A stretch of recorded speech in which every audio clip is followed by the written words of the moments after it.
Folks, joining us again, I'm glad to say, Donna Rice Hughes, CEO of Enough is Enough. Check out the website, enough.org. How important was this, and what do you believe that this shows? I believe it shows that every American vote counts and that the people have spoken.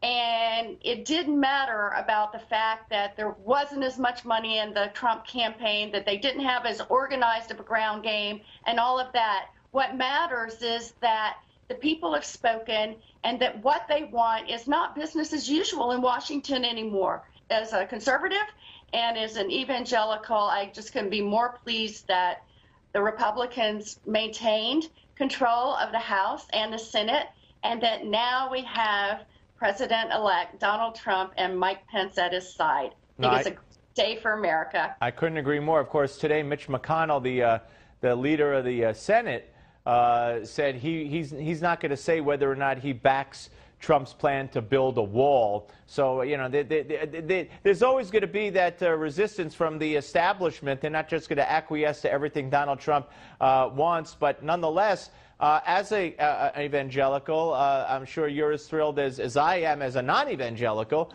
but someone who believes in the sanctity of life, someone who believes in the First and Second Amendment, that it will be the Donald Trump Supreme Court appointees that we'll be having for the next 4 years at least.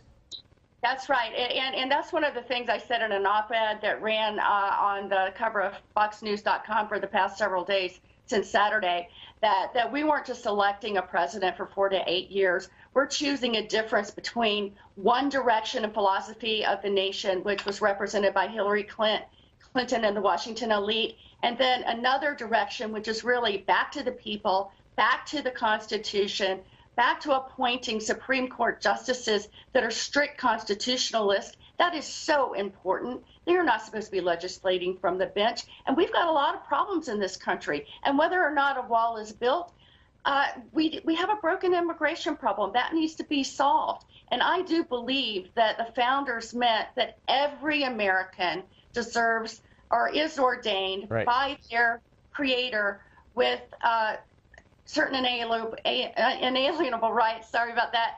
No, that's all right. That's all right. Let me ask you. Happiness from the womb to the tomb, though. Let me ask you one question. We only have a minute left. When Van Jones says that this was white lash, white voters lashing out at a black president, 8 years of a black president, what do you say? I say hogwash to that. It is absolutely not. I believe that people of all colors, all races, all genders got out and they voted for change, and they're looking forward with hope to an America that can be great again, strong again, safe again under Donald Trump and Michael Pence. So I mean, this throwing around this charge of whites are racist, and I mean, here, didn't we elect Barack Obama twice? Exactly. I mean, and look at this. We've had our first African-American president, and what's happened with racial relations? There's a greater divide. It's gotten worse. And this has nothing to do with backlash here. You had a white female running on the Democratic ticket and a white male running on the Republican ticket. One's an insider. One has a lot of charges of, or at least suspicion of corruption, long-term corruption, and another is a rough and tumble warrior kind of a guy who really, I think, spoke to the heart of the people. And that's